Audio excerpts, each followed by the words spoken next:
At my wife's law school graduation dinner I paid for. She thought it would be funny to introduce me like this. Meet my husband.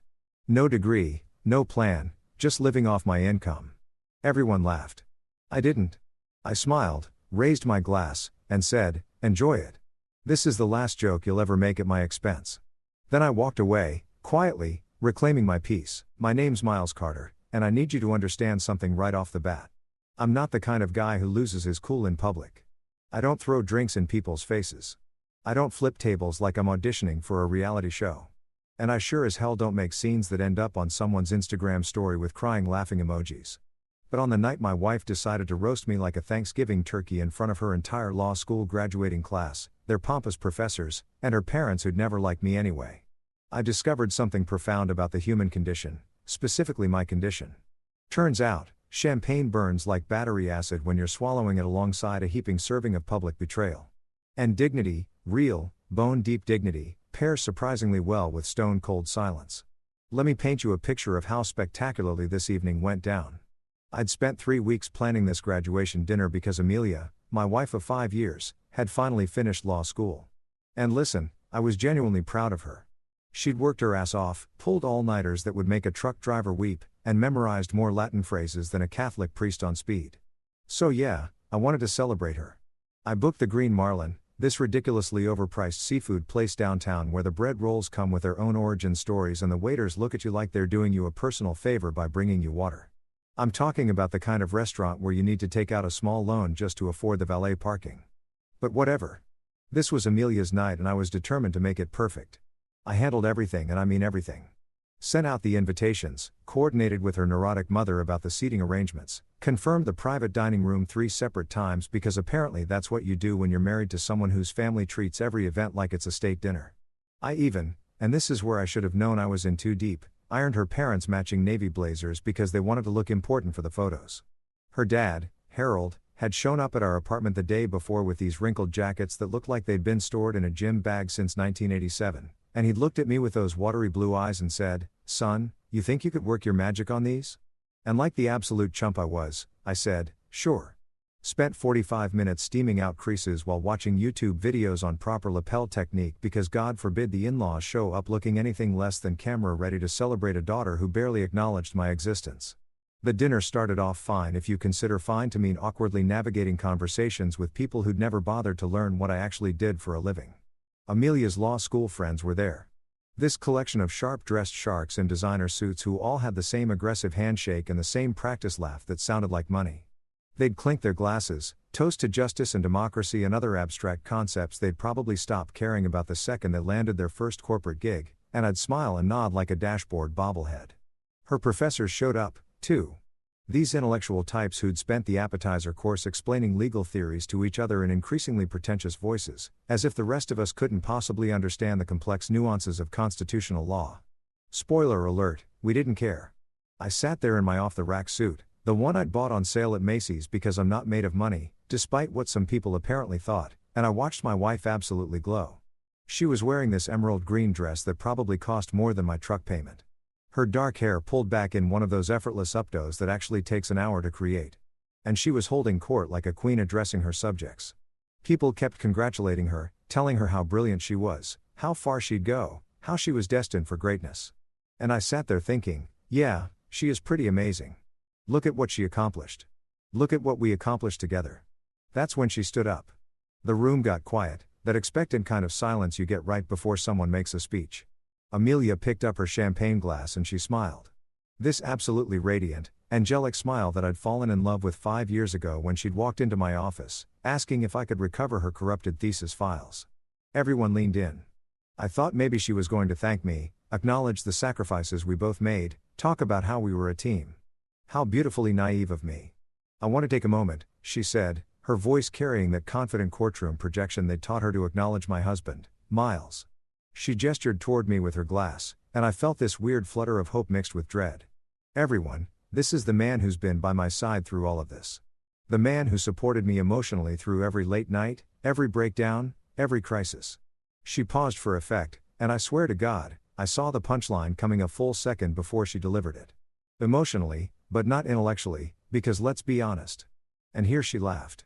This light, Tinkling laugh that made everyone else laugh, too. No degree, no plan, just living off my income and fixing things around the house. But hey, every successful woman needs a good handyman, right? The table absolutely erupted. I'm talking volcanic levels of laughter. Her best friend from law school, this woman named Stephanie, who'd never said more than 3 words to me in 5 years, literally spit her wine back into her glass. One of the professors, this distinguished-looking guy with a silver beard, actually started clapping like he'd just witnessed the world's greatest comedy routine. Harold was chuckling and shaking his head like I was some kind of lovable sitcom character. And Diane, my mother-in-law, had this satisfied smirk on her face like she'd been waiting years for someone to finally say what they'd all been thinking.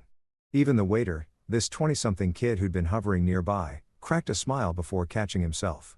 I sat there with my champagne glass in my hand, my face arranged in what I hoped looked like a good-natured smile, and I felt something inside me shift. Not break exactly, more like realign. Suddenly, with perfect clarity, I understood that I'd been financing my own humiliation for 5 solid years. Every tuition payment, every sacrificed weekend, every time I'd worked double shifts so she could focus on studying, it had all been building toward this moment where I got to be the punchline at my own expense. When the laughter finally died down to scattered chuckles, I stood up. Every eye in that room turned to me, probably expecting me to laugh it off, play along, be the good sport. Instead, I raised my glass, looked my wife dead in the eye, and said in a voice that was perfectly calm, perfectly level, "Enjoy it, Amelia. That's the last joke you'll ever make at my expense." Then I set down my glass, adjusted my jacket, and walked out of that private dining room with my head held high. No yelling, no dramatic speeches, no throwing things or making threats. Just one quiet man who'd finally realized that loyalty without respect is just a fancy word for doormat. I walked past the shocked faces, past the suddenly silent table, past the concerned-looking hostess, and straight out into the parking lot where the night air hit me like a revelation. I stood there next to my truck, pulled out my phone, and typed 4 rules into my notes app. My fingers shaking slightly from adrenaline or rage. Or maybe just the pure relief of finally standing up for myself. Don't text her back. Document everything. Protect my peace and my paycheck. Never again confuse loyalty with stupidity. I read them over twice, committed them to memory, and felt the night breeze on my face. It smelled like freedom mixed with fury. Like possibilities and endings all rolled into one. And for the first time in 5 years, I felt like the protagonist of my own damn story. Let me take you back to the beginning because every disaster movie needs an origin story.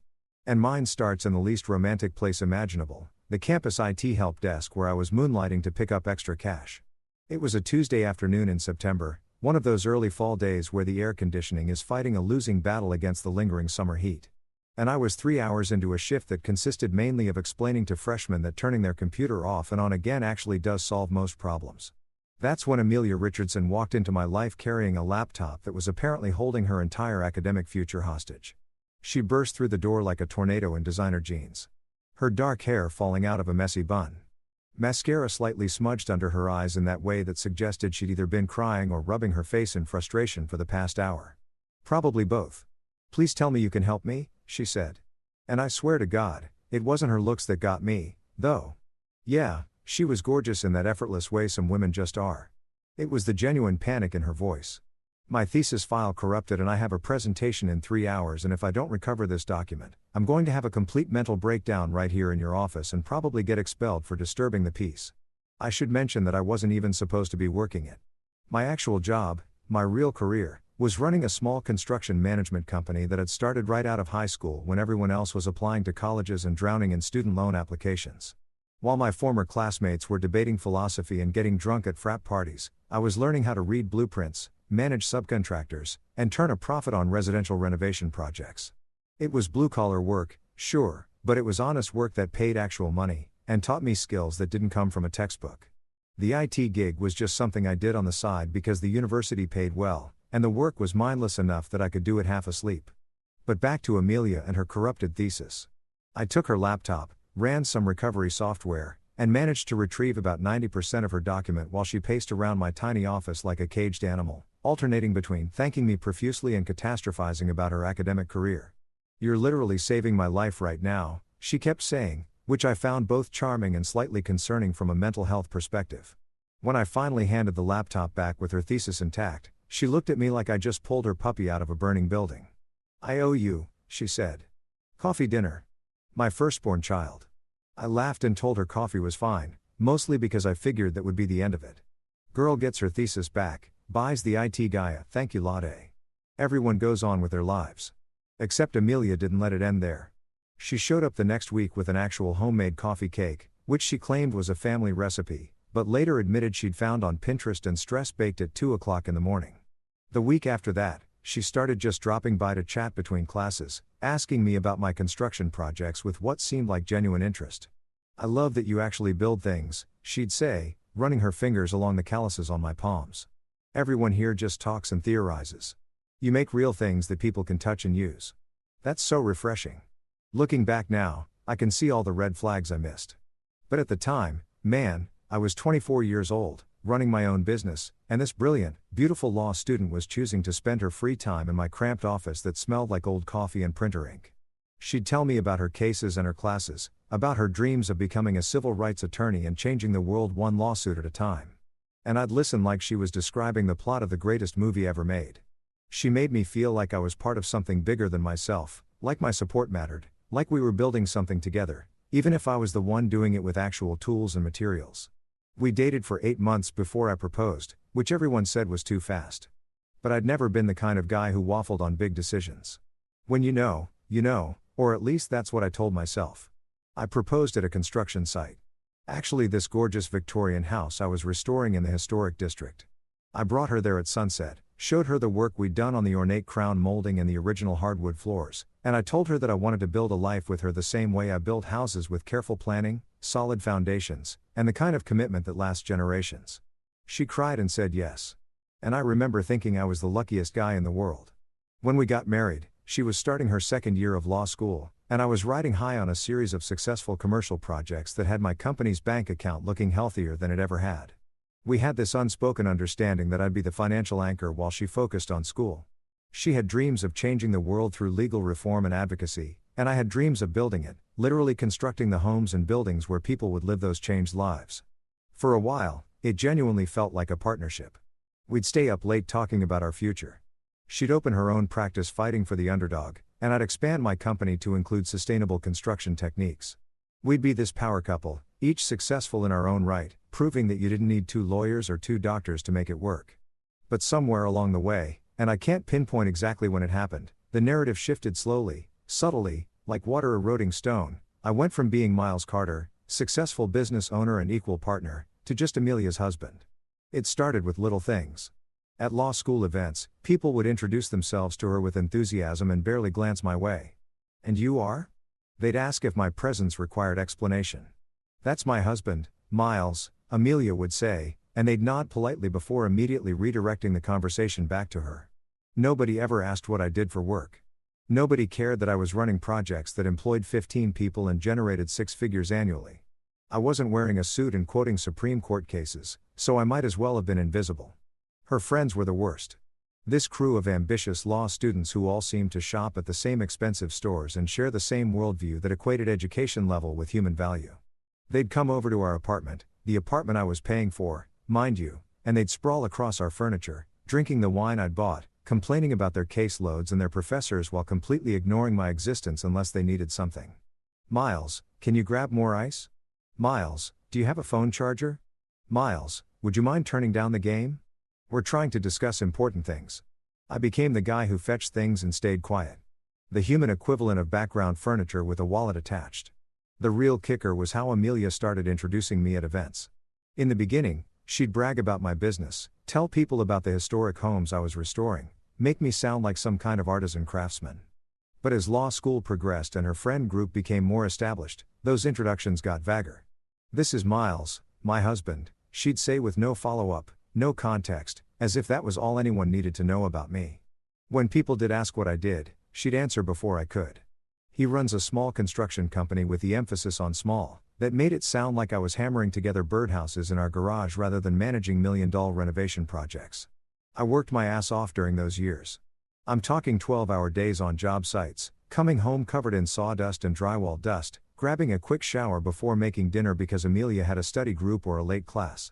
I paid her tuition bills without complaint, watched our joint savings account drain to cover her books and bar exam prep courses, Survived on gas station coffee and vending machine snacks because I was too busy to eat proper meals. Meanwhile, she collected degrees and accolades and applause. She made law review. She won a mock trial competition. She got an internship at a prestigious firm that paid basically nothing but looked great on a resume. And every achievement was celebrated by everyone, her parents, her friends, her professors. While my contributions went unmentioned and unnoticed, her mother Diane made it especially clear what she thought of our arrangement. She'd visit our apartment, scan the space with those judgmental eyes, and make little comments. "Still doing the construction thing, Miles?" She'd ask like it was a hobby I'd eventually grow out of. "I'm sure once Amelia is established in her career, you'll have more opportunities to explore other options." Translation: once my daughter doesn't need your money anymore, maybe you can go back to school and become someone worth acknowledging at dinner parties. Harold, her dad, wasn't much better. He'd clap me on the shoulder and call me son in this patronizing way that made it clear he saw me as a temporary fixture in his daughter's life, a supporting character who'd be written out eventually. But through it all, I genuinely believed we were partners. I thought I was investing in our future, building something solid that would pay off when things got easier. I told myself that relationships require sacrifice, that marriages mean supporting each other's dreams even when it's hard, that love isn't always equal in every moment, but balances out over time. I convinced myself that Amelia appreciated what I was doing, that she saw my value even if nobody else did, that eventually the world would recognize that partnership comes in different forms and that blue-collar success is still success. What I didn't realize, what I was too stubborn or too loyal or too damn stupid to see, was that the world had already convinced her otherwise. Somewhere between her first semester and her graduation, between the praise from professors and the validation from her peers, Amelia had started believing that love with a degree outranks love without one. That intellect measured by diplomas matters more than dedication measured by actions. That supporting her emotionally was nice, but not supporting her intellectually made me fundamentally less than. And by the time I figured it out, I'd already spent 5 years playing a supporting role in my own life, funding a show where I wasn't even credited in the program. The Green Marlin was the kind of restaurant where you could practically hear your bank account sobbing the moment you walked through the door. I'm talking marble floors so polished you could see your soul reflecting back at you. Chandeliers that probably cost more than my truck, and wait staff who moved with the kind of silent efficiency that made you feel like you were dining in a 5-star hotel rather than a seafood joint that happened to serve oysters at $20 a pop. The hostess who greeted me when I arrived to check on the private dining room looked like she'd stepped out of a fashion magazine. All sleek black dress and perfectly contoured cheekbones, and she smiled at me with the kind of professional warmth that didn't quite reach her eyes. "Mr. Carter, your party room is ready. We've arranged everything exactly as you specified." I'd spent $2,000 on this dinner. $2,000 that could have gone toward new equipment for my crew or a weekend getaway or literally anything other than feeding a room full of people who were about to watch my wife publicly eviscerate me. But hindsight's 20/20, and past Miles was still operating under the delusion that grand romantic gestures mattered in a marriage where only one person was keeping score. I'd ordered the premium package, the Filt Minen and lobster tail combo, the fancy wine pairings that came with descriptions longer than most people's wedding vows, and a chocolate lava cake dessert that the menu promised would transport your palate to culinary heaven. The private room itself was gorgeous. All dark wood paneling and soft lighting with floor-to-ceiling windows overlooking the harbor where sailboats bobbed like fancy toys for rich people. Amelia's parents arrived first, naturally, because Diane Richardson treated punctuality like it was a competitive sport. She was determined to win. They swept into the restaurant 15 minutes early. Harold in his freshly ironed navy blazer looking like a retired yacht club commodore, and Diane dripping in pearls that could have funded a small nation's GDP. Miles' Diane air kissed near my cheeks without actually making contact because God forbid she smudged her lipstick. What a lovely venue, though I must say we were surprised you didn't choose the harbor view. That's where we celebrated Harold's retirement, and the service was absolutely impeccable. Translation: this place is nice, but we know somewhere better, and we're going to make sure you know that we know.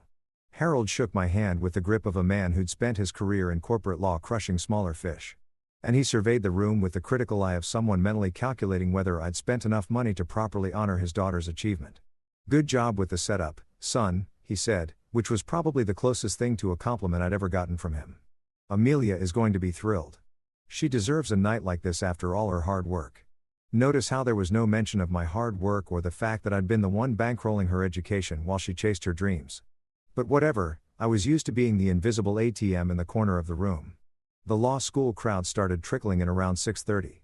And let me tell you, watching them arrive was like witnessing a parade of people who'd all received the same memo about how to dress like you're about to foreclose on someone's house. The men wore suits that probably cost more than my monthly mortgage. And the women had this uniform look of expensive haircuts, statement jewelry, and heels that could double as murder weapons.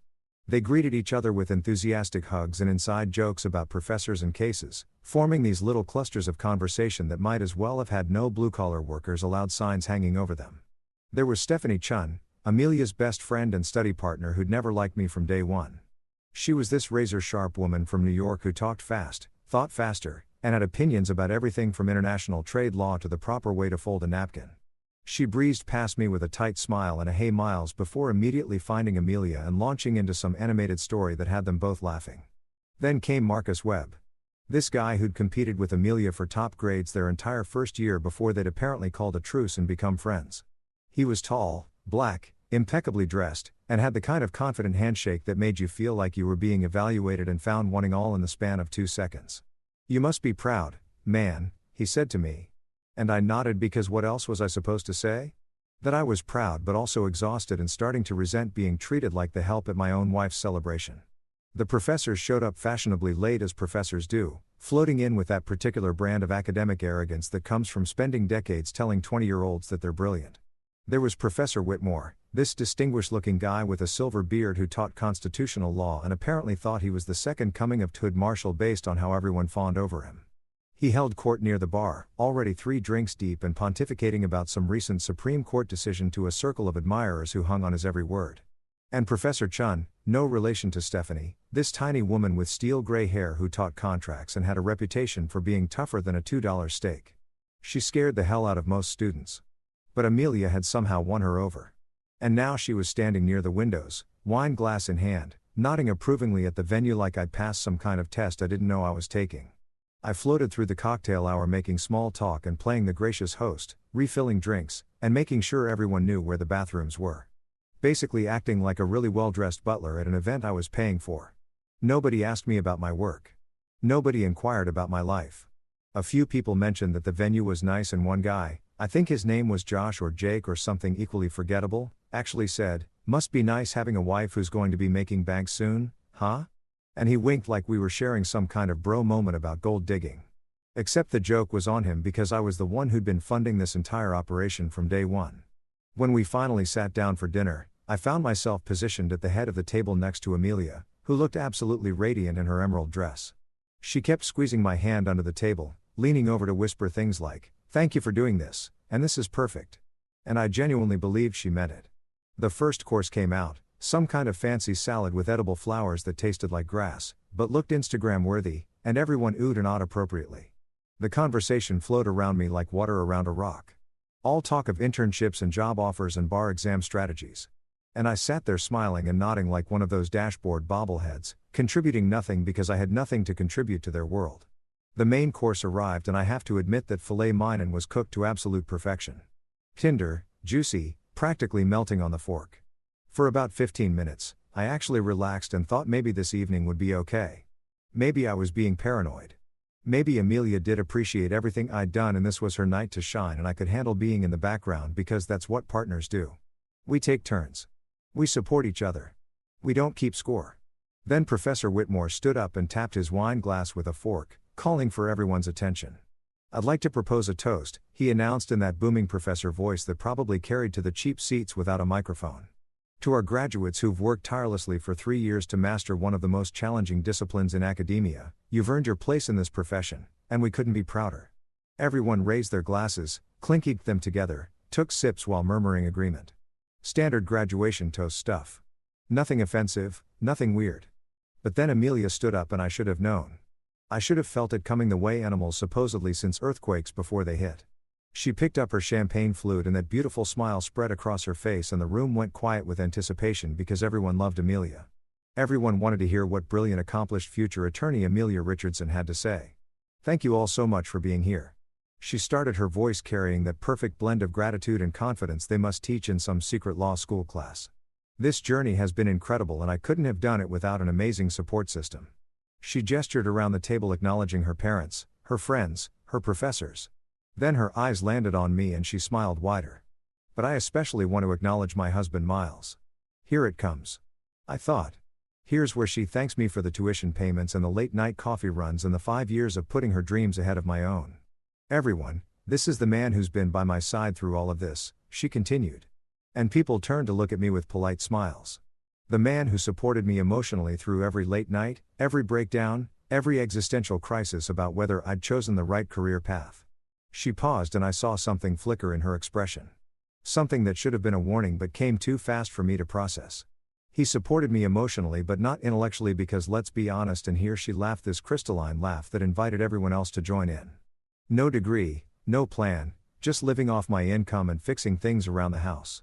But hey, every successful woman needs a good handyman, right? The laughter hit me like a physical force. It erupted from every corner of that table, loud and sharp, and utterly delighted. Stephanie literally spit her wine back into her glass, her eyes going wide with shocked amusement. Marcus was chuckling and shaking his head. Professor Whitmore, that distinguished bastard, started actually clapping like this was the punchline to end all punchlines. Harold was grinning and nodding like his daughter had just delivered a closing argument that would go down in legal history. Diane had this satisfied little smirk on her face. The kind that said she'd been thinking this exact thing for 5 years and was thrilled someone finally had the guts to say it out loud. Even the waiter, this kid who couldn't have been more than 22 and was standing by the door with a water pitcher, cracked a smile before catching himself and rearranging his face into professional neutrality. The whole room was laughing at me at my expense at the joke of my existence in Amelia's orbit. And my wife, the woman I'd loved and supported and sacrificed for, stood there beaming like she'd just won her first case. I sat there with my champagne glass halfway to my lips, my face frozen in what I desperately hoped looked like a good-natured smile rather than the mask of absolute devastation. It felt like my brain was doing this weird thing where it simultaneously understood exactly what had just happened while also refusing to fully process it. Like trying to compute an equation that doesn't quite make mathematical sense. This was the woman I'd married. This was the person I'd built my life around, and she just reduced me to a punchline, a supporting character, a handyman who existed to serve her narrative. When the laughter finally started to die down, I made my decision. I drove to Leo's apartment in complete silence, which is weird for me because I'm usually the guy who needs music or podcasts or some kind of audio distraction to keep my brain from spiraling into dark places. But that night, I couldn't handle noise. I needed the quiet to process what had just happened, to let the full weight of my humiliation settle into my bones like radioactive material that would probably give me emotional cancer in about 10 years. The streets of downtown were relatively empty for a Saturday night. Just the occasional cluster of college kids stumbling between bars and a few homeless guys camped out near the transit station. My truck's engine rumbled at stoplights and I watched the red glow reflecting off my hood. Thinking about how appropriate it was that everything looked angry and inflamed because that's exactly how I felt inside. Leo Martinez had been my best friend since high school, back when we were both young and stupid, and thought we could conquer the world with nothing but ambition and terrible haircuts. While I'd gone into construction, Leo had followed his passion for cooking and now ran a food truck called Taco Fury that served Korean-Mexican fusion and had a cult following among the downtown lunch crowd. He was the kind of guy who thought emotional support meant ordering extra food and not asking too many questions, which honestly made him the perfect person to crash with when your life was imploding. He lived in this converted warehouse loft in the Arts District, the kind of place with exposed brick walls and pipes running across the ceiling that somehow looked cool instead of unfinished. His rent was probably highway robbery, but the space had character and a full kitchen, which for Leo was all that mattered. I texted him from the parking lot. "You home? Need a place to crash?" Long story. 3 dots appeared immediately. Then doors open. "I've got beer and leftover bulgogi. Come on up." This is why Leo was my best friend. No dramatic questions, no demand for immediate explanations, just an open door and the promise of food. I grabbed my phone and wallet from the truck. I'd left everything else at the apartment I shared with Amelia because I'd stormed out like a man on a mission rather than someone planning an extended stay, and headed up the industrial metal stairs that led to his second-floor loft. Leo opened the door before I could knock, took one look at my face and said, "Oh, this is bad, isn't it?" He was wearing his standard off-duty uniform of cargo shorts and a faded band t-shirt from some concert we'd gone to in 2019. His dark hair sticking up in about 7 different directions because he'd probably been napping on the couch. Leo was short, stocky, and had the kind of permanent 5:00 shadow that made him look vaguely threatening until he smiled and you realized he was basically a human teddy bear who happened to be really good with a knife. "It's so bad," I said, walking past him into the loft. "Like epically bad. Titanic hitting the iceberg levels of bad." I collapsed onto his beat-up leather couch that he'd found at a estate sale and claimed had character, which was code for multiple mystery stains and a weird smell. Honestly, after the pristine elegance of the Green Marlin, that ratty couch felt like coming home. Leo disappeared into his kitchen and returned approximately 90 seconds later with 2 beers and a pizza box that he dropped on the coffee table with the reverence of a man presenting a sacred offering. "Talk," he commanded, settling into his armchair and propping his feet up on a milk crate he used as an ottoman. "What happened? Did someone die? Did your truck finally give up the ghost? Did Amelia actually turn out to be a Russian spy like I always suspected?" I laughed despite everything, popped open the beer, and took a long pull before diving into the whole sordid story. I told him about planning the dinner, about ironing her parents' matching blazers like some kind of domestic servant, about the fancy restaurant and the expensive wine, and how I'd thought I was doing something nice for my wife. Then I got to the toast and I watched Leo's expression shift from curious to shocked to absolutely furious in the span of about 30 seconds. She said, "What?" Leo interrupted when I got to the punchline. "No degree, no plan, living off her income. Dude, you've been paying her tuition for 5 years. You've been keeping her afloat this whole time, living off her income. She doesn't even have an income yet. She's been living off your income." "I know," I said. And hearing someone else articulate what I'd been thinking made it feel more real, more valid, like I wasn't just being oversensitive or misunderstanding the situation. And everyone laughed, man. Her parents, her friends, her professors, they all thought it was hilarious. Like I was the court jester whose entire purpose was to be the butt of the joke.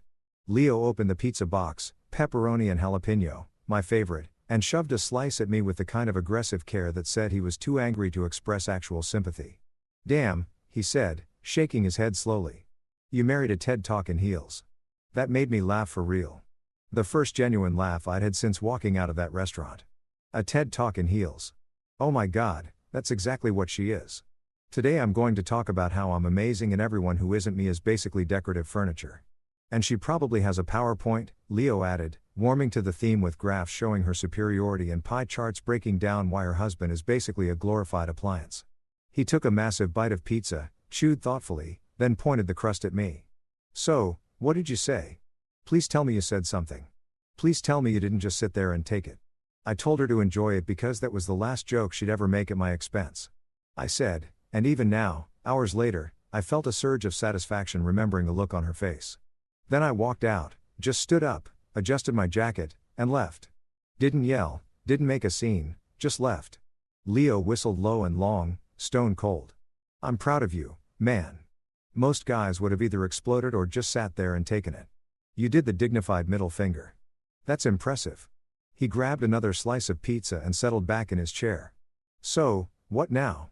You going back tonight? Tomorrow? Are we in divorce territory or just really bad fight territory?" "I don't know yet," I admitted, pulling out my phone. "But I'm going to do what I should have done a long time ago. I'm going to document everything." I opened a new note and started typing while Leo watched with interest. Every tuition payment, every loan I co-signed, every time I worked double shifts so she could study, every dinner I cooked, every errand I ran, every sacrifice I made that she apparently thinks counts for nothing. The list started coming together quickly, probably because I'd been mentally keeping track of it for years without realizing it. Fall 2020, $8,500 for first semester tuition. Spring 2021, $8,500 for second semester, plus $2,200 for books and course materials. Summer 2021 covered all living expenses, $13 for $100 in rent, utilities, groceries, while she did an unpaid internship. The numbers kept adding up. A running tab of financial sacrifice that I'd never expected to collect on, but that suddenly felt really important to acknowledge existed. "Holy shit," Leo said, leaning forward to look at my screen. That's a lot of money, dude. Like, new truck money, down payment on a house money, early retirement money." He grabbed his own phone and started tapping. "Okay, I'm not just going to sit here and let you spiral. I'm ordering more food because this situation requires carbs. What do you want from Chang? And don't say nothing because I will literally fight you." "Crab rangoon," I said absently, still typing. "And maybe those scallion pancakes." I scrolled through my phone's photo gallery, finding pictures of receipts I'd saved for tax purposes that showed just how much I'd spent on Amelia's education and living expenses. There was the receipt from the bookstore where I'd dropped $800 on her textbooks for constitutional law and criminal procedure. The confirmation email from when I paid for her bar exam prep course. $3,200 that I'd put on a credit card and spent 6 months paying off the deposit slip showing I'd co-signed her student loan for $25,000 because her parents refused to help and she couldn't qualify on her own. Every piece of evidence was another brick in the wall of documentation I was building. Proof that I wasn't crazy, that I hadn't been imagining my contributions to our partnership. I found emails where she'd asked me to cover expenses because she was too busy studying to pick up shifts at the part-time paralegal job she'd worked for exactly 1 semester before quitting. Text messages where she'd thank me for being supportive and understanding, promising that things would get easier once she graduated and started working. Screenshots of our joint bank account showing deposits from my business and withdrawals for her expenses. A one-way flow of money that apparently entitled her to publicly mock me as a freeloader. You know what's crazy? I said, looking up from my phone. I never thought of it as keeping score. I genuinely believed we were building something together. Like, she's investing in her future. I'm supporting that investment and eventually we both benefit from her success. That's how marriages are supposed to work, right? You support each other's dreams. Sure, Leo said, but support is supposed to be mutual, and it's definitely not supposed to come with public humiliation as a bonus feature. His phone buzzed with the food delivery notification. Okay, Chang will be here in 20 minutes. In the meantime, you're going to finish that list. We're going to figure out your game plan, and you're going to sleep on my couch for as long as you need to. Mikasa, Sukasa, Hermono. I spent the next hour compiling what essentially amounted to a financial autopsy of my marriage. 5 years of tuition payments, living expenses, supporting her through unpaid internships, and exam prep. Covering the cost of her professional wardrobe because apparently looking like a lawyer costs about the same as actually being one. The grand total came to just over $127,000, which was roughly what I'd spent on her education and living expenses while she pursued her dreams. $127,000 that I'd invested in a partnership that she apparently saw as a charity case. When the Chinese food arrived, Leo spread it out on the coffee table like a buffet, and we ate in comfortable silence for a while. The crab rangoon was perfect, crispy on the outside, creamy on the inside, exactly the kind of comfort food my soul needed. The scallion pancakes were hot and flaky and slightly greasy in the best possible way. We demolished most of the food and I felt some of the tension starting to ease from my shoulders. So, here's what I'm thinking, Leo said, wiping his hands on a napkin. Tomorrow, you go back to the apartment when you know she's not there. You pack a bag with your essentials, clothes, toiletries, important documents. You move that stuff here temporarily. Then, you call a lawyer, a good one, and you start figuring out your options. Because here's the thing, man. You don't have to decide about divorce tonight or tomorrow or even next week, but you do need to protect yourself. He was right. Of course, I needed to think strategically, not emotionally. I needed to be smart about this, document everything, and make decisions based on facts rather than feelings. I woke up on Leo's couch the next morning with a crick in my neck that felt like someone had replaced my vertebrae with rusty bolts, a headache that was probably half dehydration and half existential crisis. And the kind of clarity that only comes when you've spent the night mentally replaying your public humiliation on a loop until your brain finally says, okay, enough wallowing. Time to do something about this. The morning light was streaming through Leo's industrial windows at an angle specifically designed to assault hungover eyeballs. And I could hear him clanging around in the kitchen, probably stress cooking his feelings into something that would either be delicious or require a fire extinguisher. The smell of coffee and bacon was enough to lure me off the couch. And I shuffled into the kitchen looking like a before picture in one of those life transformation ads. You look like hell, Leo said cheerfully, sliding a plate of breakfast tacos across the counter. But you smell like revenge, which is an improvement. What's the plan? He was already dressed for work in his Taco Fury t-shirt and backwards cap, looking annoyingly alert for someone who'd stayed up until 2 o'clock in the morning helping me compile evidence of my failed marriage. Lawyer, I said, my voice still rough from sleep. I need to talk to a lawyer. Know any good ones? The irony wasn't lost on me that I was asking for legal advice after spending 5 years married to someone who was supposedly qualified to provide it. But here we were living in a reality where the person who should have had my back was the one who'd stabbed me in it. Leo pulled out his phone and started scrolling. Actually, yeah. Remember my cousin Maria? The one who got divorced last year from that tech bro who tried to claim her food truck business was community property even though she started it before they met. I nodded vaguely, remembering some family drama Leo had mentioned involving restraining orders and disputed assets. She used this lawyer named Grace Holloway who apparently ate the guy alive in court. Like legally speaking, there wasn't enough left of him to fill a shot glass. Maria said she was expensive but worth every penny. Give me the number, I said, And Leo forwarded me the contact information along with a text that just said, "Go get him, Tiger." Followed by about 7 different punching fist emojis. I called the number right there in Leo's kitchen, half expecting to get a receptionist who'd tell me the earliest appointment was sometime in the next fiscal quarter. But instead, I got a woman with a voice like bourbon and cigarettes who identified herself as Grace Holloway and asked what I needed in a tone that suggested she didn't have time for nonsense, but would make time for interesting cases. My wife publicly humiliated me at her graduation dinner after I spent 5 years financing her law degree. I said, figuring there was no point in sugarcoating it, "I need to know what my options are legally speaking and whether I'm entitled to any kind of compensation for basically funding her entire career while she treated me like hired help." There was a pause on the other end of the line, then a low chuckle that sounded equal parts amused and predatory. "Oh, I like you already. Come to my office at 11 o'clock.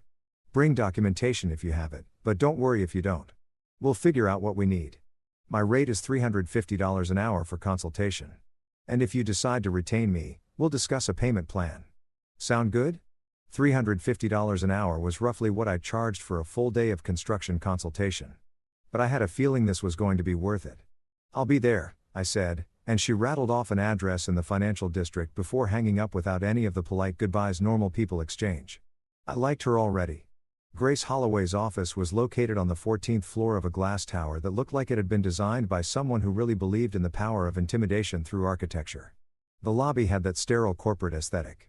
All marble and chrome and uncomfortable modernist furniture that was probably worth more than my truck, but looked like it had been designed specifically to prevent people from relaxing.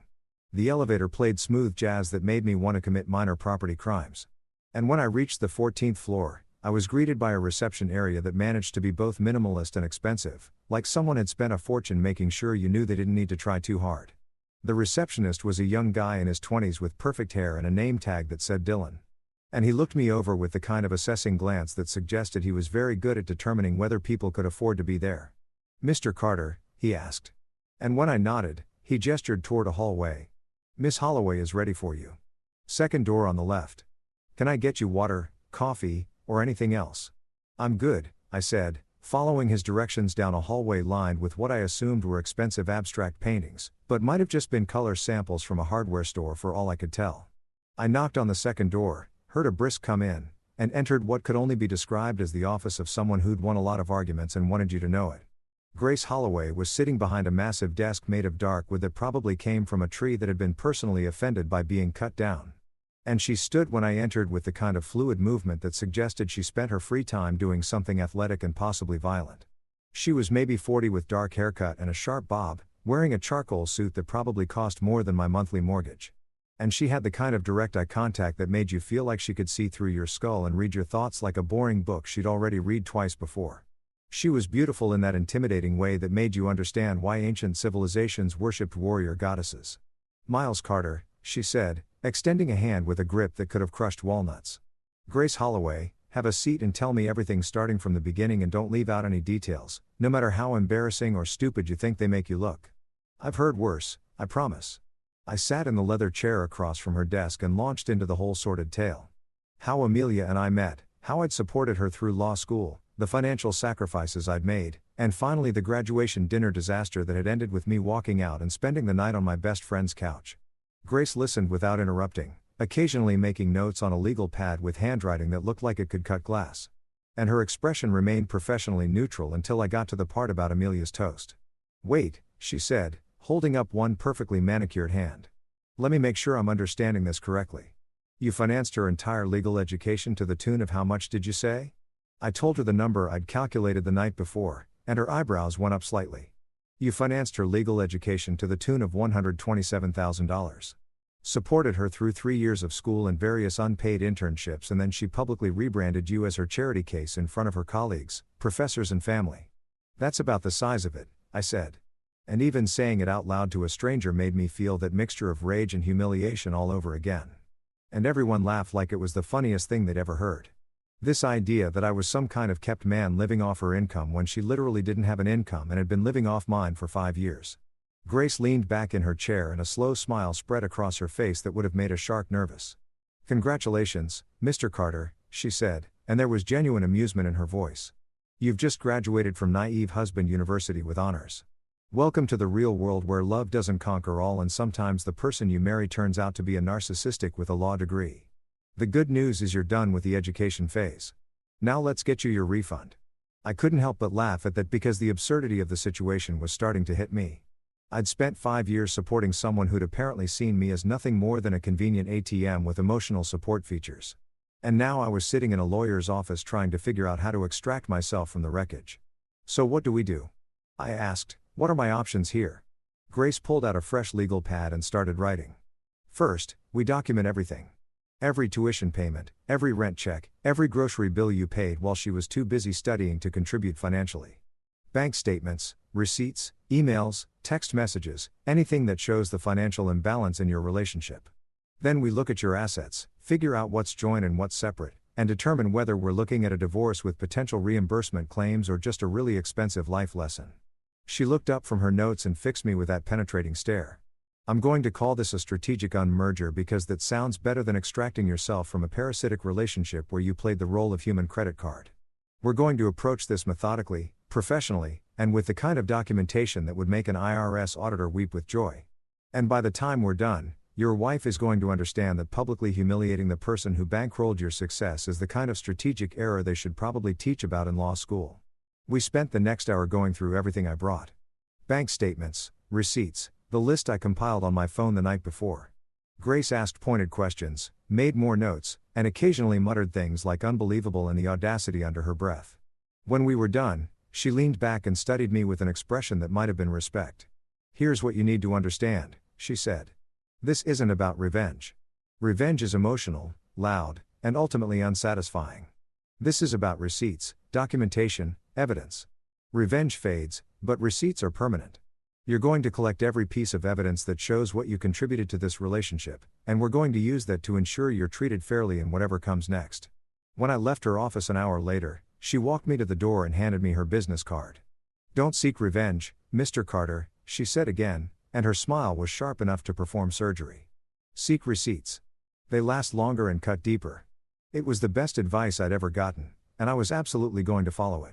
I spent the next week living like a man possessed, except instead of being haunted by ghosts, I was being haunted by receipts, bank statements, and the growing realization that I'd been financially sponsoring my own emotional destruction for half a decade.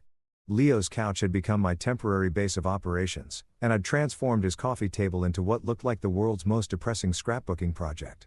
Stacks of documents, highlighted printouts, sticky notes with increasingly sarcastic commentary, and enough empty coffee cups to suggest I'd developed a serious caffeine dependency. Leo would come home from his food truck shifts, take one look at my evidence wall, and say things like, "You look like a detective in a crime drama, except sadder and with worse lighting." He wasn't wrong. I started with the bank statements, printing out 5 years' worth of transactions from our joint account and my business account, watching the pattern emerge like one of those magic eye posters where suddenly you see the sailboat and realize you've been staring at garbage this whole time. Every month, like clockwork, there were deposits from Carter Construction Management, my hard-earned money from job sites and client projects, followed immediately by withdrawals for Amelia's tuition, her books, her rent, her everything. It was like watching a financial vampire drain my accounts in real time. Except vampires are at least honest about what they are. There were months where I deposited $6,000 and within 2 weeks the account was back down to triple digits because law school apparently required textbooks made of gold leaf and tears. The tuition payments were the most painful to catalog, probably because they represented the biggest chunk of money and the most obvious contribution to her success. Fall 2020, $8,500 to State University School of Law, paid via check from Miles Carter. Spring 2021, another $8,500. Same source, same chump. Summer session for $1,200 for some accelerated course on constitutional law that she'd insisted was essential for her career trajectory. Every semester, every payment, all in my name or from my accounts. With Amelia's contribution hovering somewhere between zero and "I'll pay you back when I'm making lawyer money, babe." Spoiler alert, that promise aged like milk in the summer sun. Then there were the apartment leases, and holy hell, those were a trip down memory lane I didn't particularly want to take. We'd moved 3 times during her law school years. First because the original place was too small and didn't have good natural light for studying. Then because the second place was too far from campus, and finally to the luxury apartment downtown because by 3rd year she needed to project success to potential employers. Every single lease had my name on it as the primary tenant. My income listed as the qualifying factor. My signature on the dotted line accepting financial responsibility. Amelia's name was there too. Sure, but only as a co-tenant, and her listed income was always either student or that part-time paralegal gig she'd worked for exactly 4 months before deciding it was interfering with her studies. I found receipts for everything, and I mean everything, because apparently past Miles had been meticulous about keeping records for tax purposes without realizing he was actually building a legal case against his own marriage. There was the receipt from the law school bookstore where I dropped $847 on textbooks for her second-year courses, criminal procedure, evidence, and something called tours that sounded like a dessert, but was apparently about lawsuits. The receipt from the professional clothing store where I bought her 3 suits and 4 blouses because she needed appropriate attire for mock trial competitions. $1,200 that I'd mentally categorized as an investment in our future, but now recognized as me funding her costume for the play where I was the comic relief. And then, oh man, then I found the graduation ring receipt, her class ring, the one she'd shown off at that disastrous dinner, the one with the law school crest, and her graduation year engraved in fancy script. Purchased on my credit card for $650. The receipt even had a little notes section where the jeweler had written, "Congratulations on your achievement," which felt like a cosmic joke because the achievement in question had been funded entirely by the guy. She just publicly roasted like a Thanksgiving turkey. I held that receipt in my hand and actually laughed out loud, a slightly unhinged sound that made Leo poke his head out of his bedroom to make sure I wasn't having a breakdown. "You good, man?" he asked. "Yeah," I said, still laughing. Just found the receipt for my wife's graduation ring that I apparently bought her as a congratulations for completing a degree I paid for. It's fine. Everything's fine. This is totally normal. Every discovery came with its own special flavor of sarcasm. Like my brain had decided that if I was going to catalog my humiliation, I might as well provide commentary. Finding the receipt for her bar exam prep course, $13,200 charged to my credit card, I wrote a sticky note that said, "Oh, look. I also funded her license to practice law. How generous of me."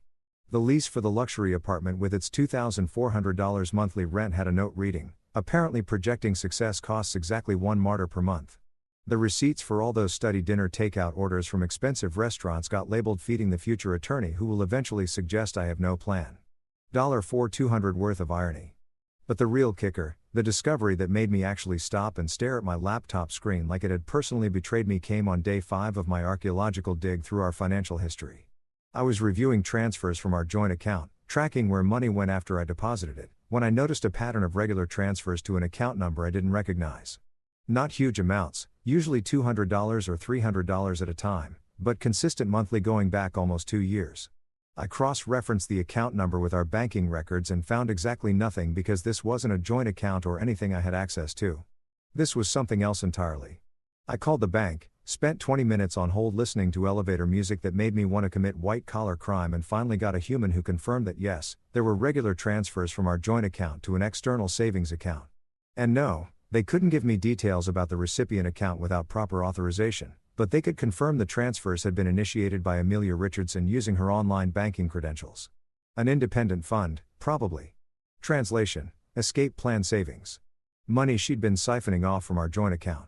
Money that I deposited into a secret stash that I wasn't supposed to know about. I calculated the total of those transfers and came up with roughly $6,800 over the course of 2 years. Not a fortune, but enough to cover first and last month's rent on a new apartment or a good lawyer for a divorce or whatever escape plan she'd been quietly assembling while I was out working double shifts to support her dreams. The audacity of it was actually kind of impressive in a sociopathic way. She'd been preparing her exit while still accepting my financial support, building her lifeboat out of materials I'd paid for, all while maintaining the facade of a loving marriage. I made copies of everything, organized it into neat folders with labels that would make a librarian weep with joy, and scheduled a follow-up meeting with Grace. When I showed up at her office with 3 banker's boxes full of documentation, her assistant, Dylan, actually looked impressed. "Ms. Holloway is going to love this," he said, helping me carry the boxes into her office. "She appreciates clients who come prepared." Grace took one look at my evidence collection and actually laughed. This delighted sound that suggested she was already mentally spending the billable hours. "This is more organized than half my law firm's cases," she said, pulling out folders and flipping through receipts with the enthusiasm of a kid on Christmas morning. "Mr. Carter, you've essentially built an airtight case showing that your wife built her entire legal career on your balance sheet. This is beautiful. This is art. This is the kind of documentation that makes opposing counsel cry into their overpriced lattes. We spent 2 hours going through everything with Grace making notes and occasionally muttering things like unbelievable and the sheer audacity and my personal favorite. She's either incredibly stupid or incredibly arrogant to leave this kind of paper trail. When we got to the secret savings account transfers, Grace actually put down her pen and looked at me with something approaching respect. She was building an escape fund, she said. Using money from your joint account. That's going to play very well if this goes to court. It shows premeditation, financial manipulation, and a fundamental violation of marital trust. That night, after I'd left Grace's office with a solid legal strategy and a renewed sense of purpose, I sat in Leo's apartment with my laptop and composed an email. Not a long one, not an emotional manifesto, just 3 short lines that said everything that needed to be said. Hi counsel, attached our financial records showing the true cost of your degree. Consider this a courtesy copy before my lawyer sends the official version. Best regards, Miles. No emojis, no exclamation points, no angry rants or emotional appeals, just peace and proof, documentation, and dignity. I attached a PDF summary of the financial evidence, a greatest hits compilation of receipts and bank statements, and hit send before I could second-guess myself. Then I poured myself a drink, raised a glass to Leo, who was watching from the kitchen, and said to receipts, may they be permanent and devastating. Leo raised his beer in response. To receipts, he echoed, and to never confusing loyalty with stupidity again. My phone stayed silent for exactly 28 minutes. Then it started ringing. Amelia's name lit up my phone screen exactly 28 minutes after I'd sent that email. And I stared at it for a solid 10 seconds before Leo walked over, looked at the screen, and said, answer it. Put it on speaker. I want to hear this. So I did. Because misery loves company. And Leo had earned front row seats to this particular circus after letting me crash on his couch and feeding me for a week straight. I hit the green button and immediately regretted every life choice that had led me to this moment. Miles, her voice came through the speaker like a tornado made of panic and indignation, trembling with that particular frequency that suggested she was either about to cry or about to throw something expensive. You can't be serious. You're overreacting. That email, what the hell are you thinking sending me something like that with attachments? Do you have any idea how unprofessional this is? I let the silence stretch for a beat, watching Leo's eyes go wide with anticipation before responding in the calmest voice I could muster. Overreacting, Amelia, you publicly turned me into a punchline with appetizers.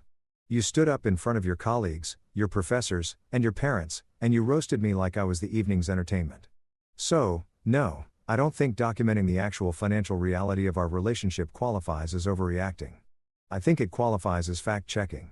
But everyone laughed, she protested, and I could hear the genuine confusion in her voice. Like, she honestly couldn't understand why I was making such a big deal out of something that had been so funny to everyone else. It was just a joke, Miles. You're being so sensitive about this. Can't you take a joke? Exactly. I said, and Leo had to shove his fist in his mouth to keep from laughing out loud. Everyone laughed. That's the problem, Amelia. Everyone thought it was hilarious that you described me as a deadbeat with no degree and no plan who's been living off your income, your non-existent income that I've been funding for 5 years. The joke was so good that I decided to fact-check the punchline with actual bank statements. Turns out the real joke was me thinking we were partners. She started saying something about how I was twisting her words and taking everything out of context, but I was already done with this conversation. Listen, I'm not doing this right now. You'll be hearing from my lawyer. Have a good night, counselor. I hung up before she could respond, and Leo immediately burst out laughing, slapping the coffee table hard enough to make the evidence boxes rattle. Dude, he wheezed between laughs. That was cold. Have a good night, counselor. You just dismissed her like she was a telemarketer. That was beautiful. He got up to grab us both beers from the fridge, still chuckling. $10 says she calls back within an hour. She didn't call back that night, which was actually more unsettling than if she had. Instead, my phone stayed eerily quiet, and I went to bed on Leo's couch, wondering if maybe I'd been too harsh, if maybe I should have heard her out, if maybe no. No, I was done with that kind of thinking. I'd spent 5 years second-guessing myself, making excuses for her behavior, convincing myself that things would get better once she graduated, once she got a job, once she felt more secure. Well, she'd graduated, and instead of things getting better, she decided to publicly humiliate me as her graduation present to herself. I was done apologizing for having feelings about that. The next morning, I was in the middle of eating the breakfast burrito Leo had made me. The man stress cooked the way other people stress ate, and I was reaping the delicious benefits when my phone rang again. Unknown number but with a local area code. So I answered it thinking it might be a client or a supplier. Instead, I got a voice that sounded like it had been marinated in country club memberships and expensive scotch. "Mr. Carter, this is Richard Thorne. I'm a senior partner at Thorne Bishop and Associates, the firm where your wife, where Amelia Richardson has accepted a position as a junior associate." He paused, probably waiting for me to say something, but I just stayed quiet because I'd learned that silence makes people uncomfortable enough to keep talking. "Mr. Carter, I'm calling because this situation with your wife's comments at her graduation dinner has reached our office, and we'd like to discuss how we might resolve this matter discreetly." I nearly choked on my burrito. The email had made the rounds. Somehow, my documentation of financial abuse had traveled from Amelia's inbox to her new employer's attention. And now, senior partners were calling me directly to discuss discreet resolution. Lawyers love drama, especially when it's happening to other lawyers.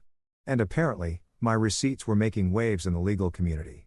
This was better than I could have possibly imagined. "Mr. Thorne," I said, swallowing my bite of burrito and trying to sound professional despite being dressed in sweatpants on my best friend's couch. "I appreciate the call, but I'm not sure what there is to discuss. I simply sent my wife some financial documentation relating to our marriage. If that's caused problems at her new workplace, well, that sounds like a conversation you should be having with her, not with me." There was a pause on the other end of the line, and I could practically hear him recalculating his approach. "Mr. Carter, we're aware of the incident at the graduation dinner. Several of our attorneys were in attendance, and word has spread throughout the firm. Combined with the financial documentation you've provided, there are concerns about professionalism and judgment that we'd like to address before Ms. Richardson's official start date. Would you be willing to meet with me and our HR director to discuss this matter? We're prepared to make this worth your time." Worth my time? That was code for "we're willing to pay you to make this go away before it becomes a bigger problem." I told him I need to consult with my attorney and would get back to him. Then immediately called Grace, who answered on the second ring sounding annoyingly alert for 8:30 in the morning. "Grace Holloway," she said, and I could hear the clicking of a keyboard in the background like she was already working on something else. "What can I do for you, Mr. Carter?" "Amelia's new employer just called me." I said senior partner named Richard Thorne. Apparently my email made the rounds at their firm and now they want to have a meeting to discuss the matter discreetly. He used the phrase "worth your time," which I'm interpreting as code for "please accept money to shut up about this." The keyboard clicking stopped. "Richard Thorne called you directly?" Grace asked, and there was a new energy in her voice like a shark that had just smelled blood in the water. "Oh, this is delicious. They're worried about reputational damage, probably concerned that hiring someone who publicly humiliated her husband might reflect poorly on the firm's values. When does he want to meet?" We scheduled the meeting for 2 days later at Thorne Bishop and Associates' downtown office, which gave Grace time to prepare what she called the good folder, a comprehensive breakdown of my financial contributions to Amelia's education, complete with summaries, graphs, and enough legal precedent to make even a senior partner nervous. "We're going to walk in there calm and professional." Grace instructed me over the phone like we're the villains in a legal thriller who already know how the story ends. "You wear your best suit. You let me do most of the talking and you do not apologize for anything." "Understood." "Understood," I said, and spent the next 2 days mentally preparing myself for what was essentially a confrontation with the legal establishment that had produced my wife. Leo helped by making increasingly elaborate meals and providing running commentary on my evidence collection. "You know what you are," he said the night before the meeting, gesturing at me with a spatula while he made fish tacos. "You're like Batman, except instead of fighting crime, you're fighting disrespect with receipts. You're the receipt crusader, the documentation, Dark Knight." "That's the dumbest thing you've ever said," I told him. But I was smiling despite myself. The morning of the meeting, I put on my best suit, the charcoal gray one I usually reserved for meeting with high-end clients who wanted to make sure their contractor didn't look like he'd just rolled off a construction site, and met Grace in the lobby of Thorne Bishop and Associates' office building. She was already there looking like she'd been born wearing power suits and carrying briefcases, and she had a leather portfolio under her arm that I assumed was the good folder. "Ready?" she asked, and I nodded. "Remember?" she said as we walked toward the elevators. Calm, professional, slightly bored. "We're not here to beg. We're here to negotiate from a position of strength." The firm's office was everything you'd expect from a prestigious law firm. Expensive furniture, intimidating art, and enough mahogany to have personally offended an entire forest. Richard Thorne met us in a conference room that had windows overlooking the entire city. Like we were literally above everyone else in both geography and social standing. He was exactly what I'd pictured. Mid-60s, silver hair, expensive suit, and the kind of handshake that suggested he'd spent his career crushing opposing counsel between his perfectly manicured fingers. "Mr. Carter, Miss Holloway, thank you for coming," he said, gesturing to chairs around a conference table that probably cost more than my truck. "Can we offer you coffee, water, anything else?" Grace set her portfolio on the table with a soft thud that somehow sounded threatening. "Caffeine makes me generous," she said with a smile that didn't reach her eyes. "So, no, thank you. Let's just get to business, shall we?" She opened the portfolio and pulled out a document. "We understand you'd like to handle this discreetly, Mr. Thorne. So would we, which means you'll need to write faster." She slid a document across the table, her opening demands, I assumed, and I watched Thorne's expression shift from confident to concerned as he read the first page. This, I thought, was going to be interesting. The conference room fell into the kind of silence that usually precedes either a declaration of war or a really expensive settlement. And I watched Richard Thorne's face cycle through several different expressions as he read Grace's opening demands. There was confusion followed by surprise, a brief flash of what might have been respect, and finally settling on that careful neutral expression lawyers were when they realized they're not holding the cards they thought they were. He set the document down carefully, adjusted his reading glasses, and looked at Grace like she'd just shown up to a chess match with a flamethrower. "Miss Holloway," he said, his voice carrying that measured tone people use when they're trying very hard not to sound worried. "These demands are extensive. You're asking for full financial reimbursement, a formal letter of acknowledgement, restrictions on Ms. Richardson's public statements," and he paused, flipping to the second page. "Mandatory firm-wide professionalism training using this incident as a case study." That's quite a comprehensive list. Grace leaned back in her chair with the casual confidence of someone who knew exactly how strong her position was and was enjoying watching the other side slowly realize it too. "Mr. Thorne, let me paint you a picture of what happens if we don't reach an agreement. Today, my client's story, complete with 5 years of financial documentation showing how he funded his wife's entire legal education while she treated him like hired help, gets filed with the family court. Those filings are public record. The press loves a good David versus Goliath story, especially when Goliath is a lawyer who publicly humiliated the man who paid for her degree. Can you imagine the headlines? Junior associate's husband seeks reimbursement for funding her career. Law school graduate sued by man who paid her tuition. I can already see the think pieces about toxic relationships and financial abuse in professional partnerships. I watched Thorne's jaw tighten slightly, and I had to give him credit for maintaining his composure. Next to him sat Jennifer Walsh, the firm's HR director, a woman in her 50s with sharp eyes and the kind of no-nonsense demeanor that suggested she'd dealt with worse problems than this, but probably not before her morning coffee. She'd been silent so far, but now she leaned forward and spoke for the first time since we'd arrived. "Mr. Carter," she said, directing her attention away from Grace and toward me, probably thinking I'd be easier to manipulate than my lawyer. "We understand you're hurt and angry. What happened at that dinner was inappropriate and unprofessional, but surely you can see how public litigation would be damaging for everyone involved, including yourself. These kinds of cases attract attention and not always the kind of attention that reflects well on either party." I started to respond, but Grace put a hand on my arm, a subtle signal that she'd handle this. "Miss Walsh, my client, isn't concerned about looking good. He's concerned about being treated fairly after 5 years of financial and emotional exploitation.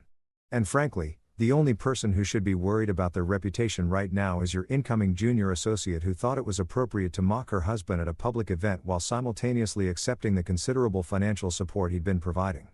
Grace pulled out another document from her portfolio, and I recognized it as the summary we'd prepared, the one with all the numbers, dates, and receipts, organized into a narrative that would make even the most skeptical person understand exactly how lopsided our relationship had been. She slid it across the table with the precision of someone dealing cards in a high-stakes poker game. "This is a comprehensive breakdown of Mr. Carter's financial contributions to Ms. Richardson's education and living expenses over a 5-year period. Tuition payments, living expenses, bar exam fees, even her class ring that she wore while delivering her little speech. The total comes to $127,000, not including the opportunity costs of Mr. Carter working additional hours to cover these expenses or the emotional labor of supporting a partner who clearly didn't value his contributions." Thorne picked up the document and started reading, his expression growing more troubled with each page. Jennifer leaned over to read along with him, and I saw her eyebrows rise when she got to the section about the secret savings account. Those transfers Amelia had been making from our joint account to her private escape fund. That particular detail had made even Grace whistle when I'd first shown it to her because it demonstrated premeditation, the kind of calculated behavior that turned a simple marriage dispute into something that looked a whole lot like financial manipulation.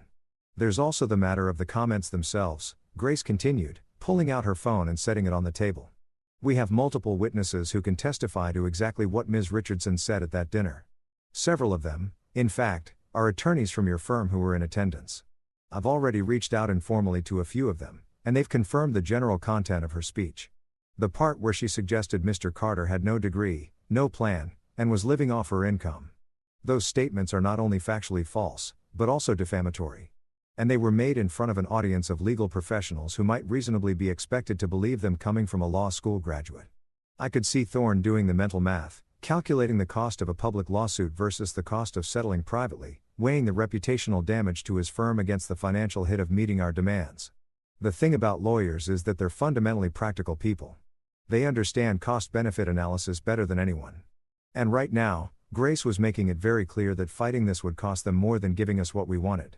Let's take a 15-minute break, Thorne said, standing up with the kind of stiff formality that suggested this meeting was not going the way he'd expected. Ms. Walsh and I need to discuss this privately. Please help yourselves to refreshments. He gestured vaguely toward a side table where there was indeed coffee, bottled water, and a tray of pastries that looked like they'd been imported from somewhere expensive and pretentious. Once they left the room, I turned to Grace. How do you think it's going? I asked quietly, even though I was pretty sure I knew the answer based on Thorne's expression. They're going to settle, Grace said confidently, pulling out her phone to check messages. Thorne's a smart guy. He knows that fighting this publicly would be a nightmare for the firm. They're probably in there right now figuring out how to spin this internally. Maybe whether they need to resend Amelia's job offer or just put her on some kind of probationary status. Either way, we're walking out of here with what we came for. She was right. When Thorne and Jennifer returned 20 minutes later, so much for 15 minutes, Thorne's entire demeanor had shifted from defensive to resigned. He sat down, folded his hands on the table, and looked at Grace with the expression of a man who just agreed to something he didn't particularly like, but recognized as necessary. We're prepared to offer a settlement, he said, and I felt my heart rate kick up a notch.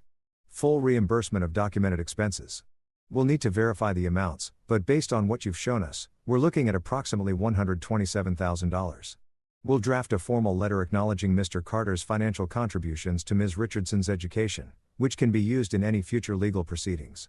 And we'll include a confidentiality clause preventing Ms. Richardson from making any public statements about Mr. Carter or their marriage, professional or otherwise.